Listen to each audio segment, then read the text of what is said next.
Buenos días. Bueno, lamento no poder estar presencialmente con ustedes esta mañana, pero quiero hacer la presentación del taller de educación cristiana y vamos a comenzar, la primera parte, vamos a comenzar con lo que se llama organización.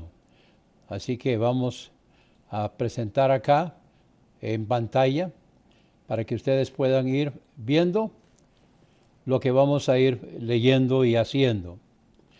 Entonces recordemos que primeramente, vamos a iniciar con una palabra de oración. Gracias, Señor, porque nos permites esta mañana presentarnos delante de ti para que podamos entender mejor qué significa la enseñanza cristiana, cuál es la educación cristiana dentro de una iglesia del Señor. Así que pedimos que nos guíes, que podamos honrarte y glorificarte en el nombre de Jesús. Amén. El propósito total de la predicación o la enseñanza es el de poder impartir vida cristiana o vida espiritual. Pero como la humanidad se encuentra dividida en dos grandes campos, siendo parte de ella salva y la otra parte no, este propósito total se divide necesariamente en un mínimo de dos propósitos generales, a saber, el evangelístico y el de evangelización.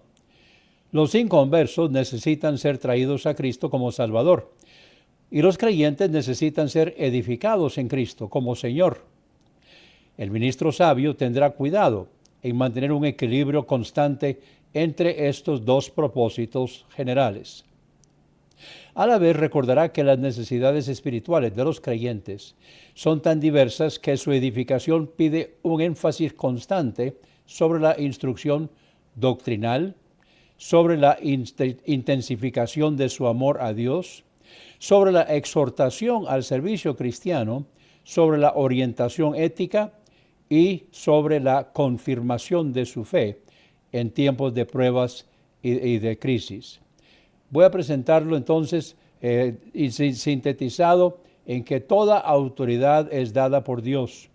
Debemos recordar lo que la palabra de Dios dice en varias partes, Romanos 13 y otras.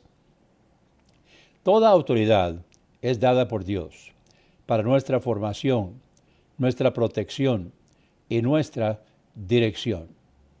Entonces, recordemos que la autoridad es dada para nuestra formación, nuestra protección y nuestra dirección.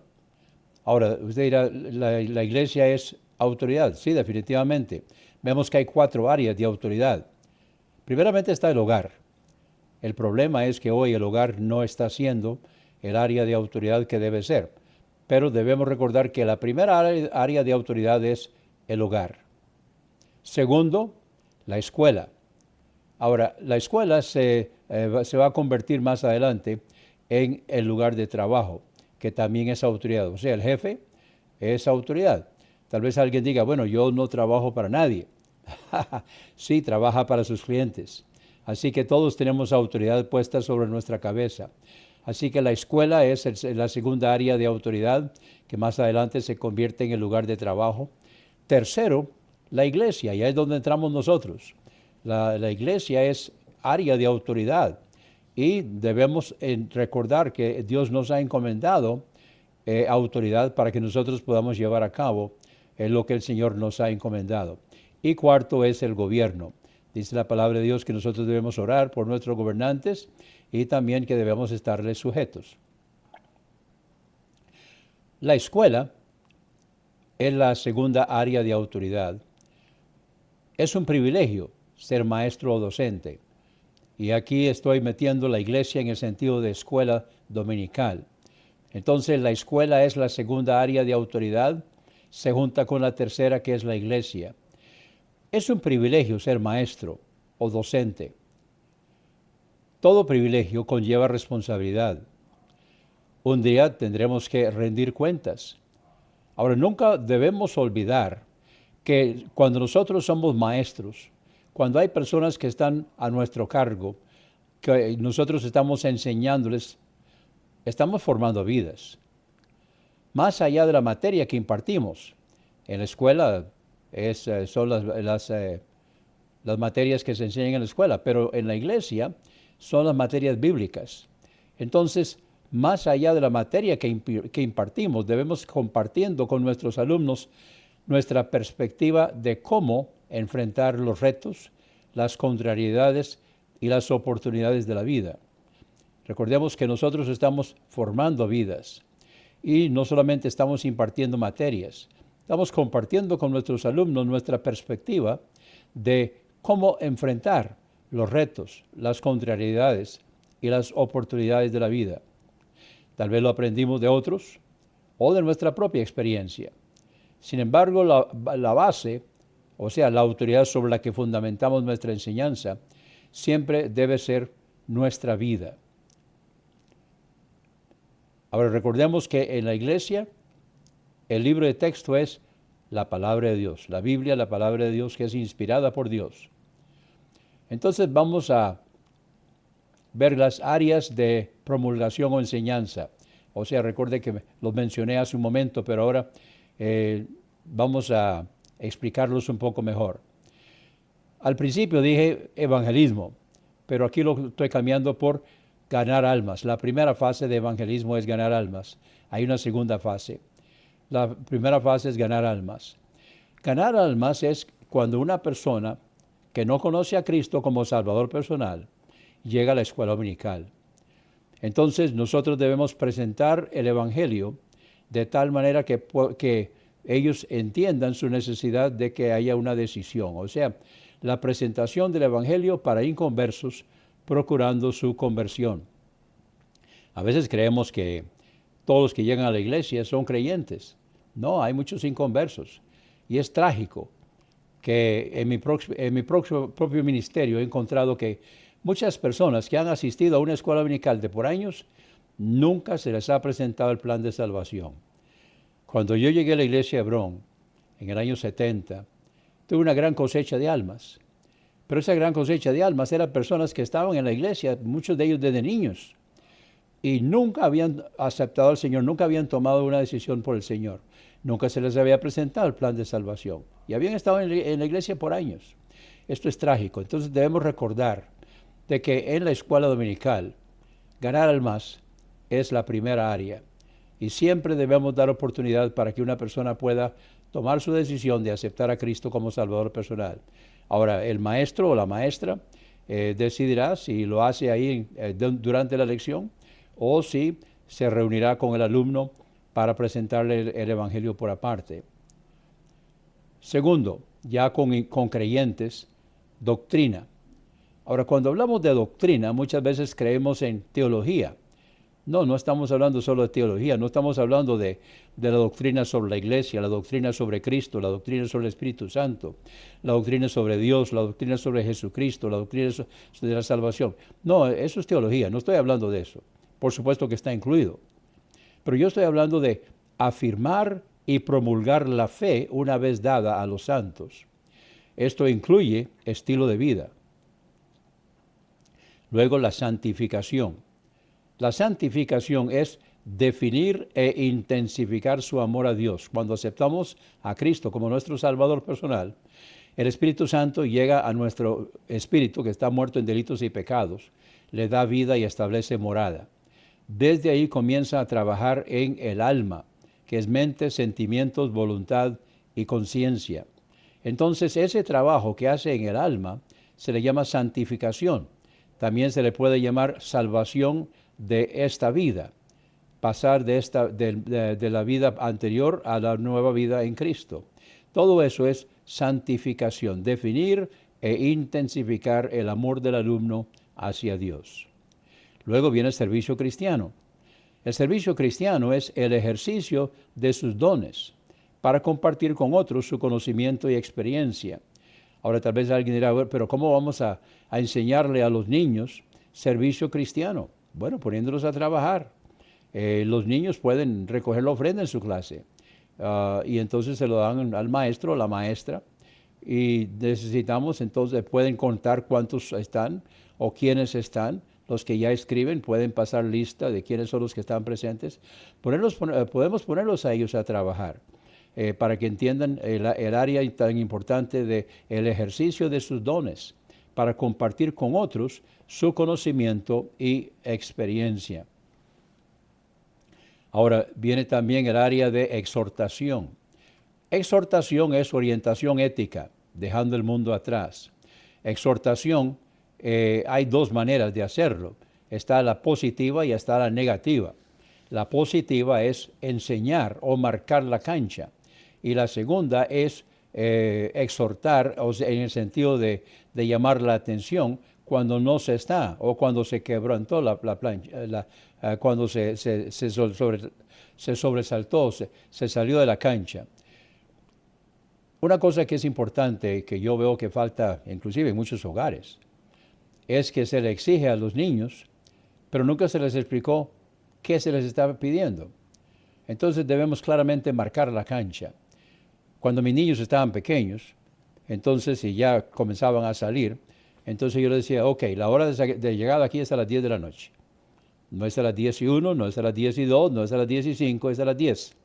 Pueden llegar un poquito antes si quieren, pero no pueden llegar después de las 10. Ahora, me probaron con eso, a ver hasta dónde llegaba. Bueno, y supieron lo que es la consecuencia. O sea, cuando yo digo las 10, son las 10. Ahora, en esto somos muy promiscuos, muy sueltos, demasiado amplios. Y por eso no tenemos disciplina, perdemos la disciplina. ¿Por qué se pierde la disciplina? La disciplina se pierde porque no se aplican las reglas. Muchas veces los países tienen leyes, pero no aplican esas leyes. Y por eso entonces hay desorden. Así que la exhortación es la orientación ética, dejando el mundo atrás, y la llamada de atención cuando no se hace.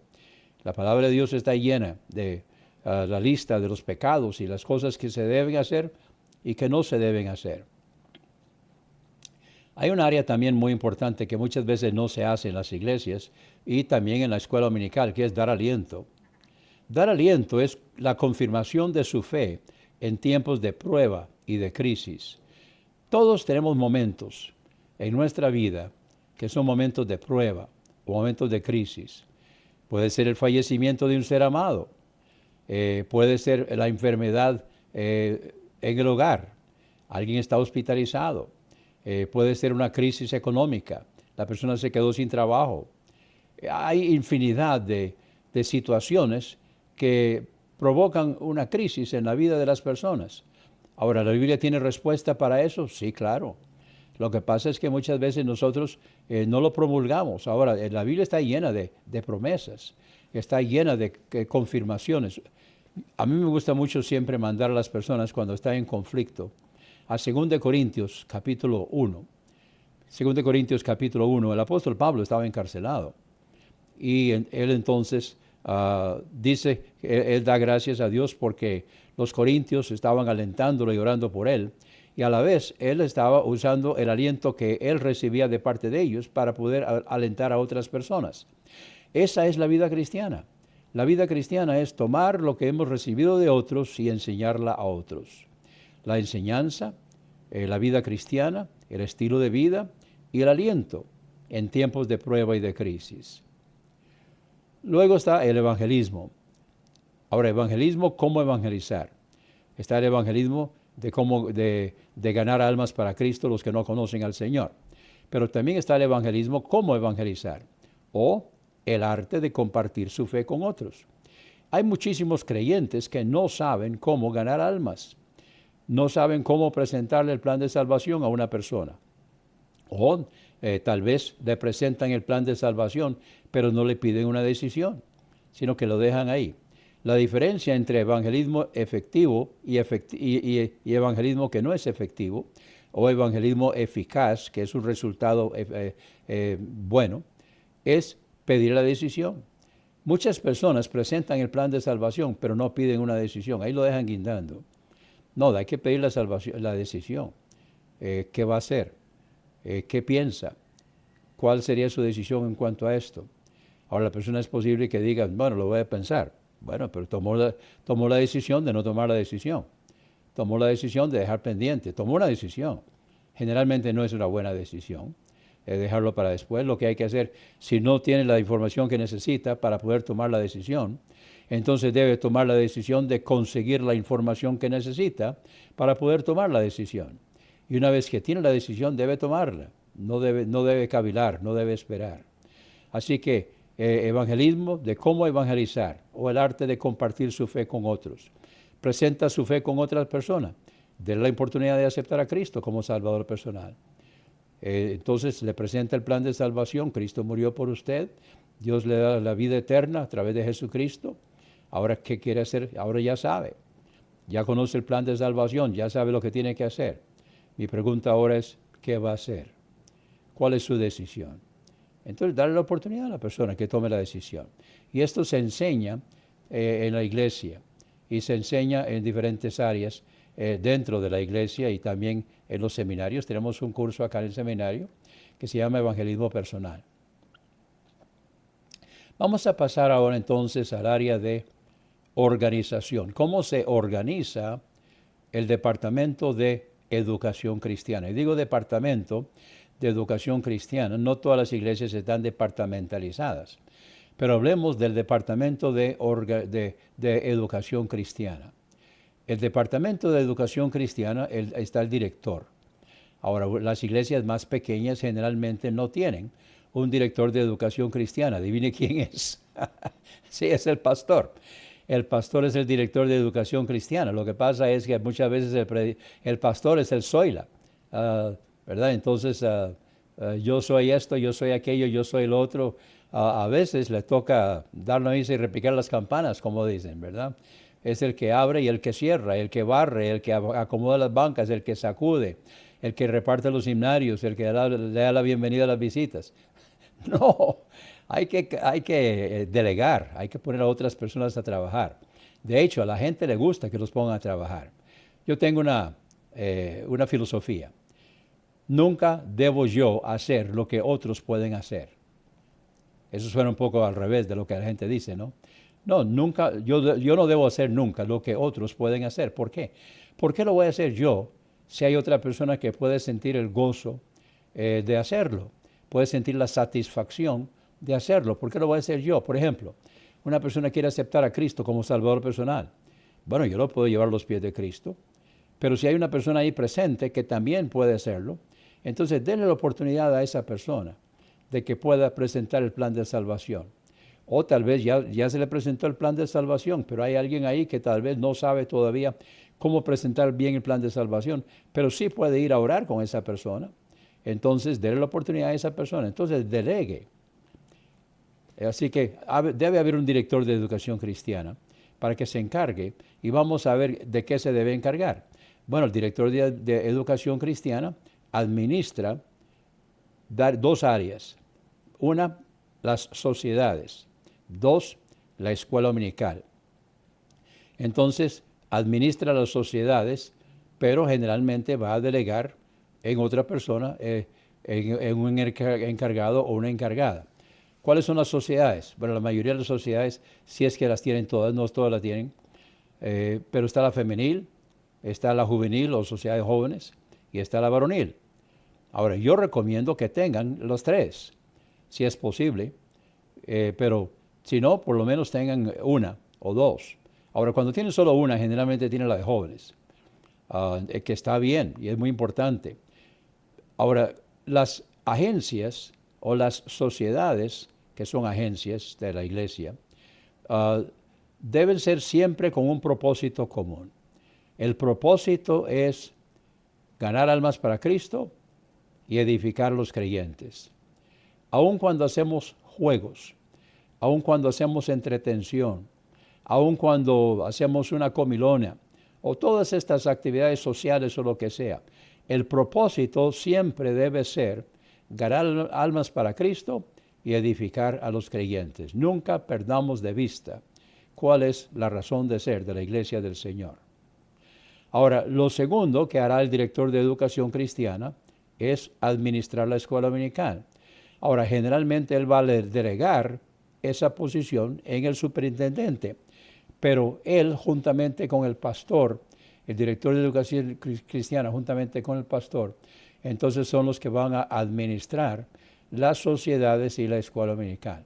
Ahora repito, en las iglesias más pequeñas no tienen todo esto, tienen solamente algunas, pero debe decidir cuáles son las áreas que cada uno debe fungir y dónde debe desarrollarse. Hablemos ahora de la administración de escuela dominical. Ahora, la administración de escuela dominical generalmente lo va a hacer el superintendente de escuela dominical. Debemos recordar siempre cuál es el propósito. Ya lo he dicho, el propósito de la escuela dominical es ganar almas para Cristo y edificar a los creyentes. Ahora, ponga atención, por favor, a lo que voy a decir. La iglesia debe nombrar a los oficiales y maestros. La iglesia es la que tiene la autoridad y la iglesia puede poner esa autoridad, o no delegar, pero poner esa autoridad en otras personas, nombrar oficiales y maestros. Entonces, el pastor es llamado y nombrado cuando sea oportuno, cuando la iglesia se queda sin pastor, pero debemos recordar que el pastor es el mensajero puesto por Dios sobre la iglesia. En Apocalipsis capítulos 2 y 3 se le llama el ángel de la iglesia.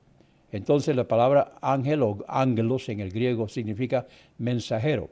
El pastor es el mensajero puesto por Dios sobre la iglesia. Entonces nunca debemos olvidar eso. El pastor es el mensajero puesto por Dios sobre la iglesia. Por lo tanto, todo nombramiento debe contar con la aprobación del pastor. Una iglesia nunca, jamás, debe nombrar a una persona para puesto lo que sea, aunque sea para barrer el piso, si el pastor no está de acuerdo. El pastor es el responsable ante Dios y también responsable ante la iglesia. De todo lo que se hace, él no lo va a hacer todo personalmente, pero todo nombramiento debe contar con la aprobación del pastor. Y el pastor es responsable de la enseñanza en la iglesia. ¿Qué es lo que se está enseñando? Bueno, el pastor es el responsable. Tal vez él no es que decide cuál es la literatura que se va a enseñar, pero él tiene que aprobarlo. Él tiene que dar su aprobación. Otros pueden decidirlo, pero la palabra final la tiene el pastor. Ahora, el pastor delega el funcionamiento en los oficiales y maestros nombrados por la iglesia, pero sin dejar de ser superintendente sobre todo. O sea, él nunca puede quitarse de su responsabilidad, su privilegio de pastor.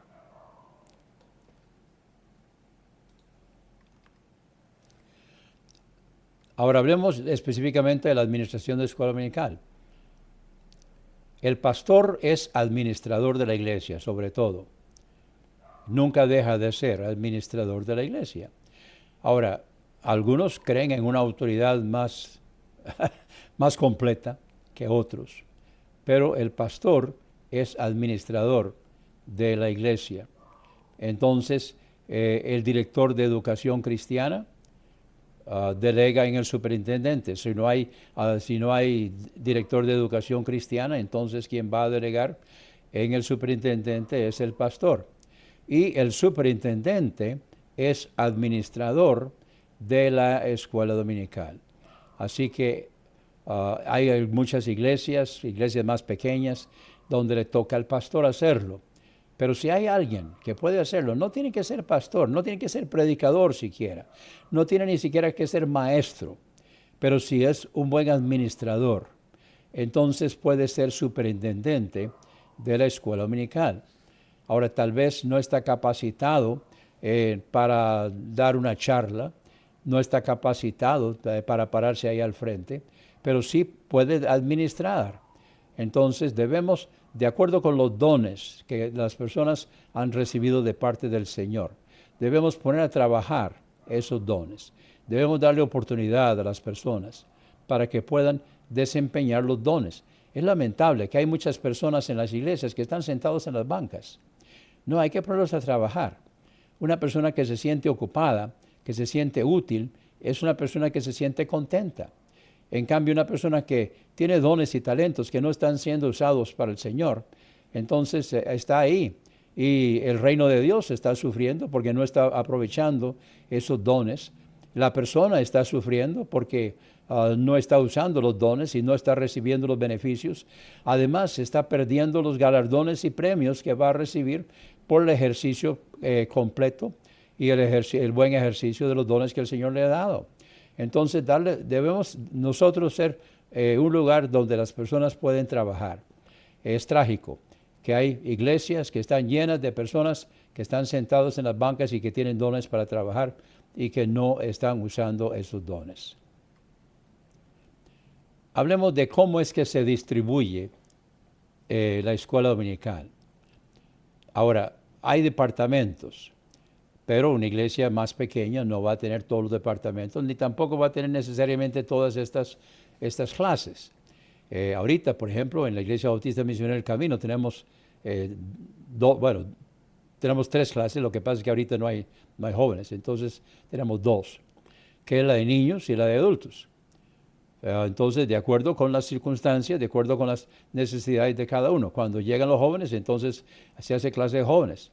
Entonces habría 3, clase de niños, clase de jóvenes y clase de adultos. Y conforme va creciendo la iglesia, entonces se van añadiendo. Entonces, una iglesia, yo estoy presentando toda la organización. Y el que quiera que le mande esto, ya sea en Word o ya sea en PDF, entonces con mucho gusto se lo puedo mandar para que lo tenga ahí. ¿Cómo se distribuye? ¿Cuál es el propósito de distribuir en clases la escuela dominical? El propósito es para que las personas puedan aprender a su nivel. Ahora, normalmente se les llama por clase. Por ejemplo, está cuna, párvulos, principiantes, primarios, intermedios, jóvenes. Pero hay algunos sistemas que lo llaman por grados. Primer grado, segundo grado, tercer grado, cuarto grado, quinto grado. Personalmente no me gusta eso, porque si una persona se quedó en la escuela, perdió el año y tiene que repetir, por ejemplo, ¿qué pasó en la escuela dominical?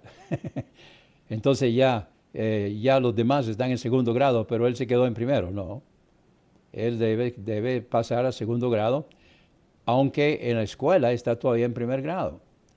Así que yo no estoy de acuerdo con ponerlo así, pero si la iglesia lo pone así, pues no voy a pelear por eso. Pero yo creo que es más conveniente ponerles nombres. También en cuanto a edades, las edades no están chorreadas en cemento. Hermanos, en esto tengamos mucho cuidado. Yo he conocido casos donde un niño de 5 años ya ha cumplido 6, entonces se le obliga a que salga de la clase de párvulos y pase a la clase de principiantes, entonces no vuelve. Hay que tener cuidado en eso, hay que trabajar con ellos, hay que prepararlos, hacerles ver que pasarse de clase significa que están creciendo, significa que están madurando, que ya no están tan chiquitos, que se van a sentir bien, que al principio se van a sentir incómodos porque están dejando atrás a sus compañeritos. Bueno, pero ya se van acomodando, hay que alentarlos. Pero si aún así se resiste, pues démosle tiempo.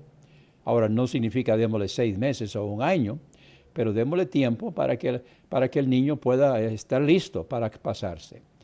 Ahora, ¿de qué estoy hablando cuando hablo de cuna A y cuna B? Repito, no todo esto va a estar en todas las iglesias. Inclusive hay muchas iglesias que no tienen departamento de cuna. Yo recomiendo que tengan departamento de cuna si hay niños. Ahora, cuando yo llegué a la iglesia de Hebrón en el año 1970, había niños, pero no había departamento de cuna. Entonces yo le dije a los hermanos, bueno hermanos, necesitamos un departamento de cuna para que los niños puedan estar ahí en el departamento de cuna y las madres puedan entonces estar atentas a la clase y no tener que estar atendiendo a su niño y el niño va a estar bien cuidado. Bueno, pasaron un par de años. Ya cuando pasaron un par de años, entonces ya los bebés que estaban cuando yo dije eso ya no eran bebés, ya no eran de cuna. Así que cuando primeramente hicimos el departamento de cuna, no había población, no había niños para cuna. Entonces ahí fue donde yo les dije, ok muchachos, pónganse a trabajar porque necesitamos poblar el departamento de cuna. Entonces de veras ya al ratito ya comenzaron entonces a nacer niños en la iglesia y entonces poblamos el departamento de cuna. Cuna A son los niños de cuna, o sea que están en una cuna, que son niños de brazos. Y cuna B son los que ya caminan. En inglés se llaman toddler. Entonces, que ya caminan. Así que no es conveniente, hasta donde sea posible, que cuna A y cuna B estén juntos. A veces es necesario. Cuando es necesario, entonces tenemos que tener mucho cuidado que los que ya caminan no le perturben el sueño a los que están, a los bebés que están en las cunas, que no lleguen ahí a tocarlos, que no lleguen ahí a despertarlos. Hay que estar velando por eso. Entonces es mejor que estén aparte. Cuando ya caminan, es mejor que que estén aparte. Igual, por ejemplo, cuna A hay que estarles cambiando las mantillas. Todo esto también se debe coordinar con las madres. Cuando las madres llegan y dejan a su niño o su bebé en cuna, entonces deben dejarle la leche. Si es leche materna, entonces, bueno, ahí a veces hay algunas iglesias que tienen lugar mecedoras. En la iglesia de Hebrón teníamos mecedoras donde las madres que estaban dando pecho, entonces podían llegar y estaban ahí y podían darle pecho al bebé. Pero eso sí, dele pecho y ahora regrese a su clase, no se quede ahí hablando. El departamento de cuna es para los chiquitos. Pero los que usan biberón o botella, entonces pueden prepararlo y pueden llevarlo listo. También deben llevar las mantillas. O sea, lo que el niño ocupa, la madre es responsable. Ahora, la iglesia puede tener para emergencias y la iglesia debe tener para emergencias de eso y otras emergencias también. Pero las madres deben ser responsables de que llevan a su niño a cuna, entonces dejarle a la encargada o las encargadas de cuna todo lo que va a necesitar su niño mientras está ahí. Los párvulos son de 4 y 5 años. Ahora hay niños que son de 3 años y que ya son más desarrollados, ya hablan, inclusive hay niños de 3 años que escriben. Se les ha enseñado su mamá o a veces su papá, a veces un hermano ha sacado tiempo para enseñarles a escribir. Y entonces ellos están en esa posibilidad de poder inclusive comunicarse. Entonces ahí ya no están en cuna B, sino que ya están en la clase de párvulos. Así que esto es flexible, son generalidades para que podamos estar mejor organizados. Pero no es rígido, como dije hace un rato, no es chorreado en concreto. Principiantes, entonces, normalmente principiantes se considera que ya saben leer y escribir. Entonces, depende de cada iglesia y de cada país. De cada iglesia y de cada país depende. ¿De qué depende? Bueno, depende de cuáles son las circunstancias en cada iglesia y cada país. Las circunstancias es que cuando empieza en primer grado.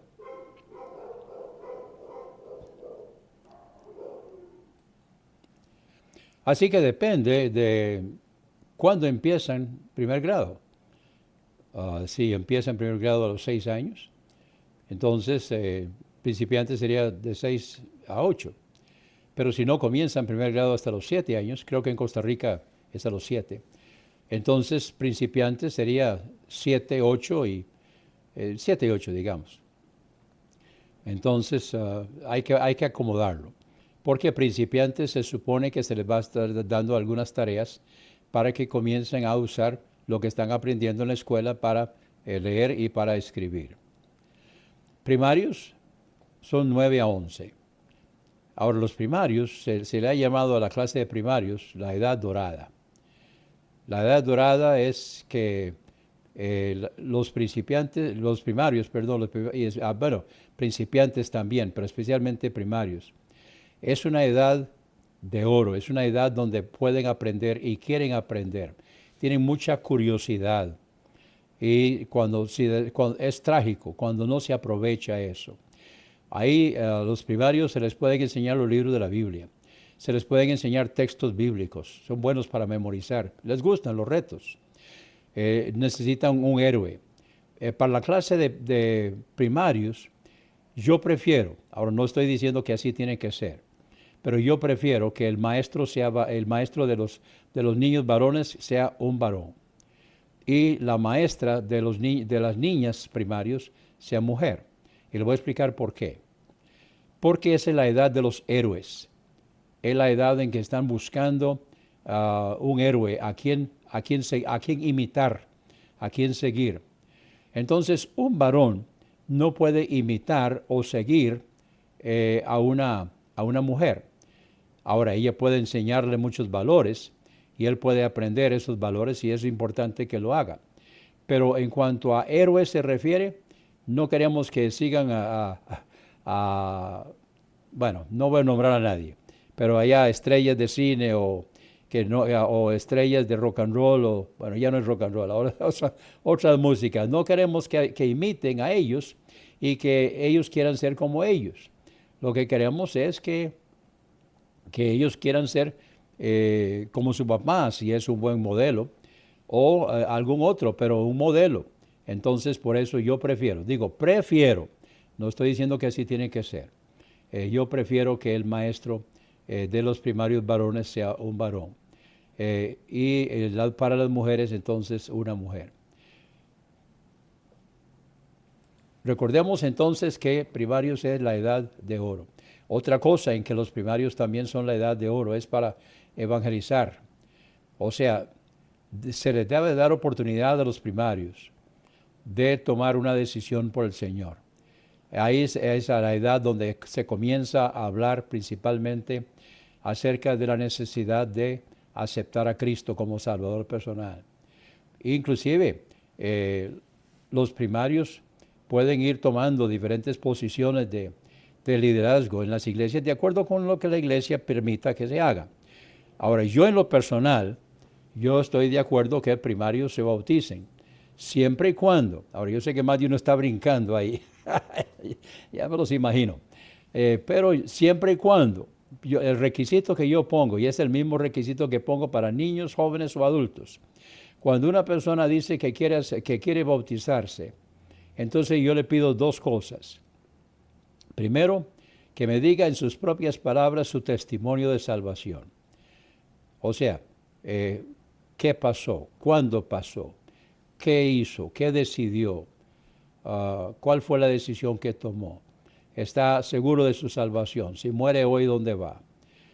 Y la segunda razón la segunda pregunta que yo les hago es, ¿por qué se quiere bautizar? ¿Cuál es su razón? Yo me quiero bautizar para poder recoger la ofrenda en la iglesia, si es que ponen a los primarios miembros de la iglesia a hacerlo. No, esa no es razón. Es que yo quiero tomar la cena del Señor. No, eso no es razón. ¿Cuál es la razón? La razón es, yo quiero obedecer al Señor. Es paso de obediencia. Y cuando ellos entiendan eso, que es un paso de obediencia, y a través de ese paso de obediencia entramos a formar parte de la iglesia. Pero el propósito siempre debe estar bien. Entonces, si una persona, sea niño, joven, adulto, me puede decir en sus propias palabras, me puede decir por qué se quiere bautizar, darme su testimonio en sus propias palabras. Entonces, yo creo que está listo. Pero yo respeto que hay muchas iglesias que no creen así. Entonces, hay algunas iglesias que ponen la edad de los 12 años. No sé de dónde salió eso, a menos que sea porque Jesús se presentó en el templo a los 12. Pero yo respeto lo que las iglesias digan. Y entonces en esto tenemos que velar porque se mantenga la sana doctrina y que los que se bautizan, hasta donde sea posible, realmente hayan aceptado al Señor. Digo hasta donde sea posible, porque siempre se van a colar algunas personas que no aceptaron a Cristo como Salvador personal. No estoy diciendo que todo, pero muchos de los problemas que hay en las iglesias son personas inconversas. Son miembros de la iglesia, pero su testimonio es otra cosa. Son hijos de ira, son hijos de causar problemas, disensión, y muchas veces, no estoy diciendo que siempre, a veces simplemente son creyentes carnales, pero muchas veces las personas que causan problemas en las iglesias es que nunca tuvieron un encuentro personal con Jesucristo como su Salvador personal. Entonces debemos siempre velar para que hasta donde se pueda los miembros de la iglesia realmente sean creyentes. Por lo tanto, es posible de que una persona, me pasó a mí, yo hice profesión de fe a los 5 años y estaba en una iglesia en California que me bautizaron, porque ellos tenían esa costumbre. Yo me bauticé, pero a los 9 yo me di cuenta que yo no había aceptado al Señor de corazón. Lo hice de corazón, me bauticé. Entonces aquí estoy. Pero lo importante es tener cuidado de no bautizar personas que no están listas, sean niños, jóvenes o adultos. Es lo que yo creo. Porque a veces bautizamos gente que no está lista, que no saben lo que están haciendo. Ahora, hay un grupo de bautistas aquí en Costa Rica, de que ellos lo que enseñan es que todo el mundo se debe bautizar. Entonces, en la mañana aceptan al Señor y puede que de una vez o puede que en la noche se bauticen. Y entonces no han tenido realmente una enseñanza en cuanto a eso. Yo no estoy de acuerdo con clases bautismales como requisito para bautismo, pero yo creo que sí es importante que reciban un discipulado y que sepan lo que están haciendo. Pero entonces las dos preguntas que yo hago, en sus propias palabras, su testimonio, y luego por qué se quiere bautizar. Creo que eso, si la persona contesta bien eso nos va a ayudar a ir escogiendo y bautizando personas que realmente han aceptado al Señor. Ahora, ¿a qué edad deben pasar a los intermedios? Bueno, la Convención Bautista del Sur en sus revistas siempre decía que los primarios eran de 9 a 12. Mi esposa, 9. Ella enseñó a los primarios prácticamente todo el tiempo que estuvimos ahí en Lebrón. Ella era maestra de primarios, le encantaba. Pero ella me decía, papi, yo considero que ya a los 12 ya están muy grandes para estar en primarios, porque esa es la edad en que se estiran, ¿verdad? La edad de 9 a 11. Entonces, a esa edad se pegan su estironazo, muchos de ellos, especialmente las mujeres. Los niños se pegan su estironazo a los 13, 14. En esa edad las niñas son más altas que los niños. Y entonces, pero se sienten incómodos al ser tan grandes. Un niño de 9 contra un niño de 12, especialmente las mujeres. Entonces se sienten muy grandes y se sienten fuera de campo. Entonces, Noemí me decía, papi, yo creo que debemos pasarlos de 12. Yo dije, ok, está bien. Entonces yo lo he pensado así, de que yo lo tengo así de 9 a 11. Pero de nuevo, cada iglesia tiene que decidir de acuerdo con sus circunstancias. Estos son ciertos lineamientos, pero se deben acomodar. Nunca se deben chorrear con cemento. No, es que esto tiene que hacer así, es que el hermano Walter enseñó esto. No diga eso, por favor. Estos son lineamientos que nos ayuden a organizar para que la enseñanza sea, hasta donde sea posible, sea al nivel de los alumnos. Ahora vamos a pasar, entonces, siguiendo adelante con la distribución de departamentos y clases, pasamos ahora a la clase de adolescentes o al departamento de adolescentes. Al departamento de adolescentes es intermedios, jóvenes y jóvenes mayores solteros. Los intermedios, entonces yo lo tengo 12 a 14. Algunos lo tienen 13 a 15. Yo lo tengo 12 a 14. Y luego los jóvenes, entonces 15 a 17. Algunos le llaman a esto jóvenes colegiales. De nuevo, cada uno tiene que decidir cómo lo va a poner. Y luego hay jóvenes mayores solteros. Si es una iglesia suficientemente grande o tiene un grupo de jóvenes mayores solteros, entonces ellos se van a sentir mejor en una clase de jóvenes solteros que no en la clase de adultos donde la mayoría son casados. Ahora, hablamos de generalidades. Hay jóvenes solteros que están bien con los adultos, pero si se puede, yo recomiendo que haya una clase para jóvenes mayores solteros, inclusive si es posible separarlos. Bueno, volviendo a eso, yo creo que es muy recomendable, si es posible, ya estamos hablando de iglesias más grandes, si es posible que intermedios esté separado, entonces un varón enseñando a los varones y una hermana enseñándole a las mujeres, y de ahí en adelante yo creo que debe ser separado. Yo no estoy de acuerdo, o que lo enseñe un varón. no estoy de acuerdo ya que de jóvenes en adelante, ya de 15 en adelante. Ahora, es convicción mía, tal vez usted no esté de acuerdo, no hay problema, no vamos a perder la amistad por eso, pero yo opino que ya de 15 en adelante, ya deben ser un varón quien enseñe a los varones. Y si es posible que una hermana enseñe a las mujeres, mejor todavía, porque no hay nadie que pueda entender mejor a las mujeres que una mujer. Una hermana llena del Señor, llena del Espíritu Santo, guiando, trabajando con las mujeres, eso es fenomenal. Y va a formar jóvenes señoritas que sean realmente útiles en la obra del Señor y que van a vivir una vida de satisfacción para sí mismas también y para otros.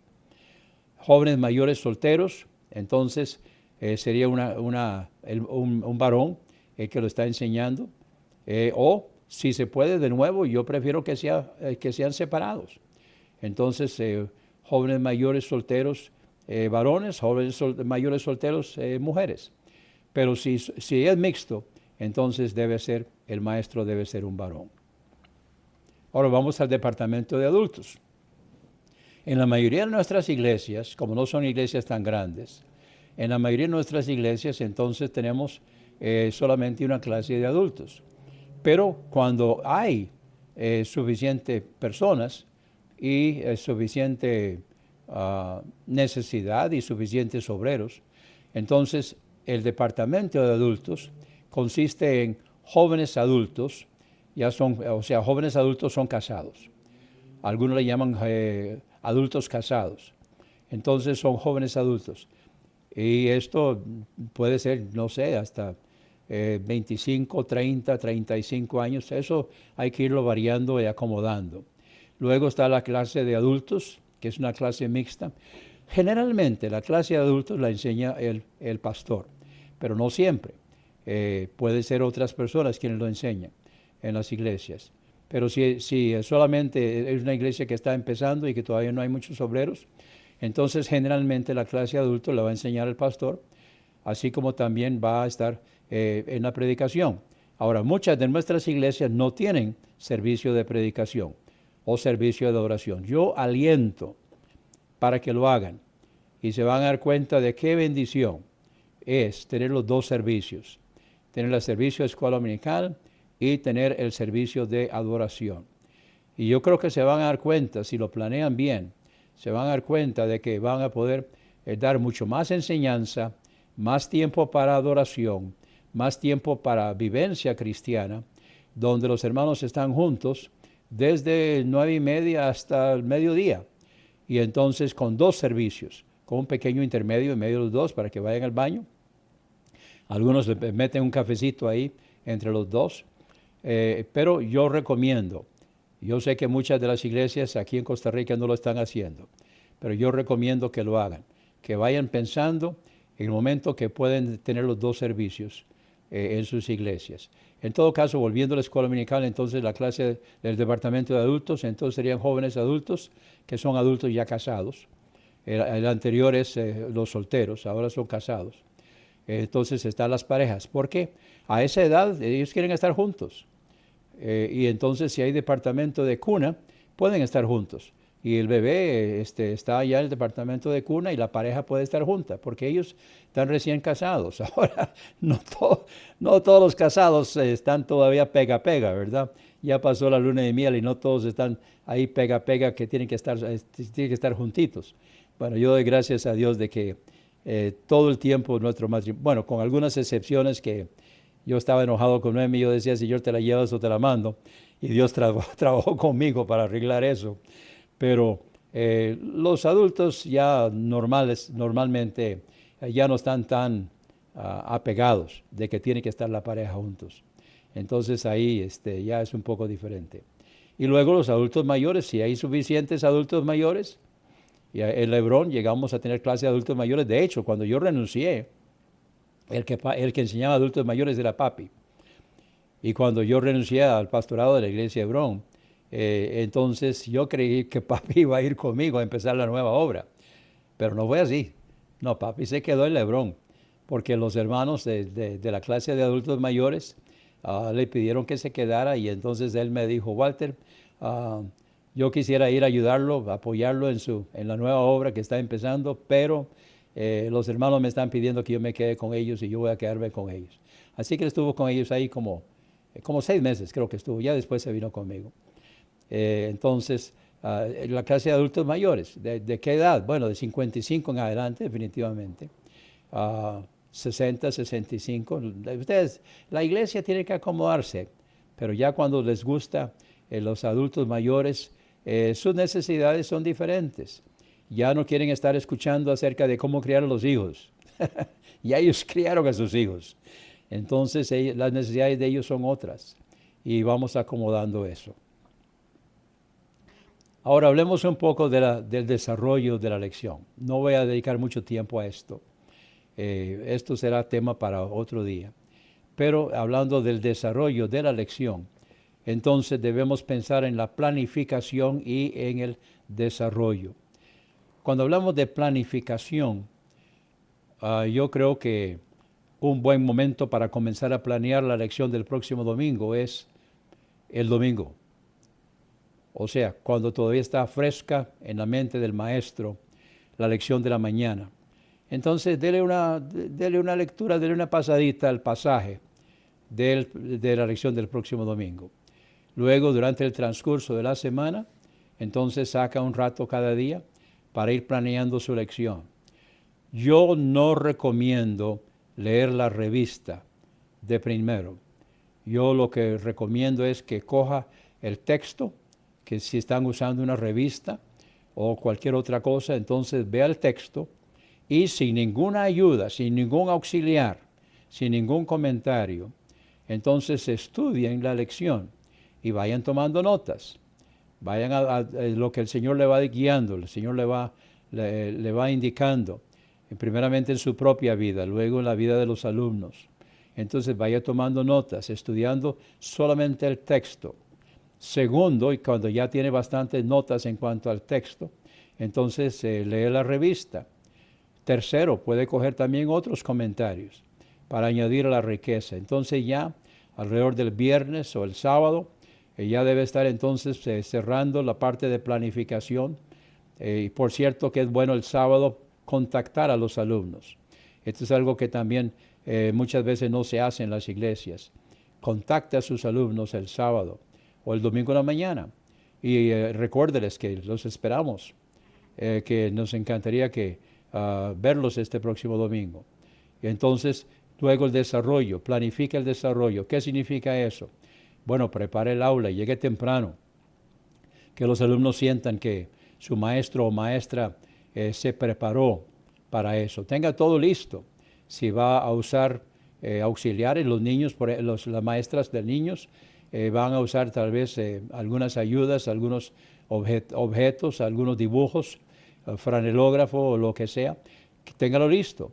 Ya debe estar todo listo y preparado y estar ahí antes de la hora de pasar a clases para que cuando llegan los niños o pasar junto con ellos. Si hay una apertura en la iglesia y entonces después todos pasan a sus clases, pase juntamente con sus alumnos. Pero ya usted estuvo antes, ya el maestro estuvo antes en el aula preparando todo para que cuando lleguen los niños entonces esté todo listo, preparado. Si es del caso, un ramo de flores fresco, etc. Que los niños o que los alumnos sientan que su maestro o su maestra se preparó adecuadamente para enseñar esa clase. Luego está la participación y el seguimiento de los alumnos. Hay que tener mucho cuidado de que no solo el maestro hable. Debe haber participación de los alumnos. El maestro debe alentar la participación de los alumnos. Ahora también tenemos que tener cuidado, ya especialmente en jóvenes y adultos, que a veces quieren agarrar el churuco, especialmente los predicadores. Los predicadores quieren enseñar la lección, especialmente si ellos se prepararon. Entonces ellos quieren enseñar la lección. Tenemos que tener cuidado en eso y pedirles a los hermanos, tal vez por aparte, pero pedirles a los hermanos que por favor hagan sus comentarios, pero que no traten de enseñar la lección. La participación debe ser esa, precisamente. Luego, hablando del seguimiento. En esta área estamos muy faltos, hermanos. Muy faltos en el seguimiento de los alumnos. ¿Cuál seguimiento se le está dando? Bueno, si tomaron una decisión, se les debe contactar en las próximas 48 horas para reafirmar esa decisión. Y siempre se les debe estar contactando, estar al tanto, si hay alguien que está enfermo, orar por ellos, si es cuestión de ir a verlos, entonces también hacer las visitas. Hay que estar haciendo el seguimiento de los alumnos.